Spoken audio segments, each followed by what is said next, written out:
দীর্ঘ ১৬ বছর পর কারাগার থেকে মুক্তি পেলেন বিডিআর বিদ্রোহের ঘটনায় বিস্ফোরক মামলায় জামিন পাওয়া বিডিআর সদস্যরা।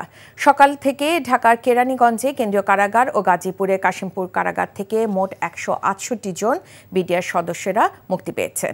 কারা ফটকে তাদের স্বাগত জানান স্বজনরা। এ সময় আবেগঘন পরিবেশের সৃষ্টি হয়।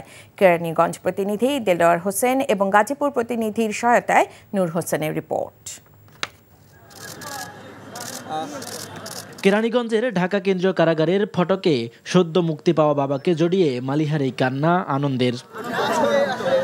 ৩ মাস বয়সে মালিহাকে রেখে পিলখানা হত্যাকাণ্ডের ঘটনায় কারাগারে যান বিডিআরের এই সদস্য। জ্ঞান হওয়ার পর থেকেই বাবার আদর থেকে বঞ্চিত ছিলেন মালিহা, তাই বাবার ছোঁয়া পেয়ে কান্না ধরে রাখতে পারেননি তিনি। আমি কোনো অপরাধ করি নাই, আমি ইনশাল্লাহ আমি ভালোভাবে সুস্থভাবে আমি নির্দোষ হয়ে আমি বাড়ি ফিরবো, কিন্তু সেই সুযোগটা হয় নাই।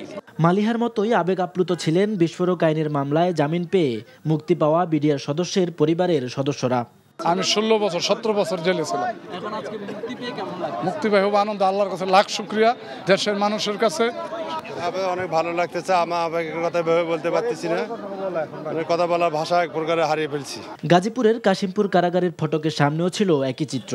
মুক্তি পাওয়া বিডিআর সদস্যদের বরণ করতে ফটকের সামনে ছিল স্বজনদের ভিড়।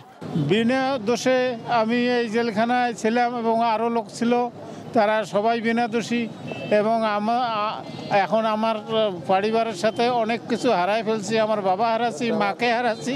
আজ ১৬ বছর পরে আজকে আমি মুক্তির আলো দেখতে পারলাম।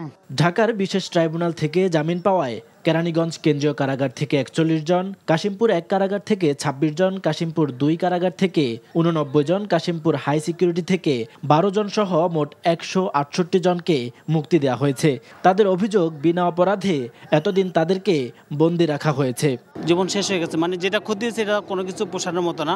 ছোট বোনটাকে রেখে আসছিলাম ক্লাস 2-তে, তার মেয়ে এখন ক্লাস 1-এ পড়ে। মুক্তি পাওয়ায় গণ অভ্যুত্থানে নেতৃত্ব দেওয়া বিপ্লবীদের ধন্যবাদ দেন মুক্তি পাওয়া বিডিআর সদস্যরা। দাবি জানান দ্রুত চাকরিতে পুনর্বহালের।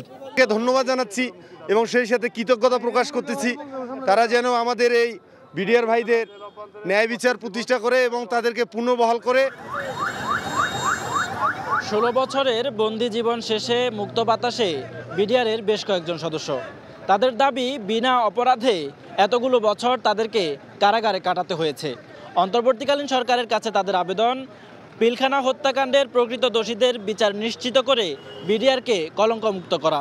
নূর হোসেন, এনটিভি নিউজ, কেরানীগঞ্জ, ঢাকা। যমুনা ইলেকট্রনিক্সের সুপার এক্সচেঞ্জ অফারে ১-এর ভিতর ৩ পুরনো বদলে নতুন নিন। যমুনা ইলেকট্রনিক্স।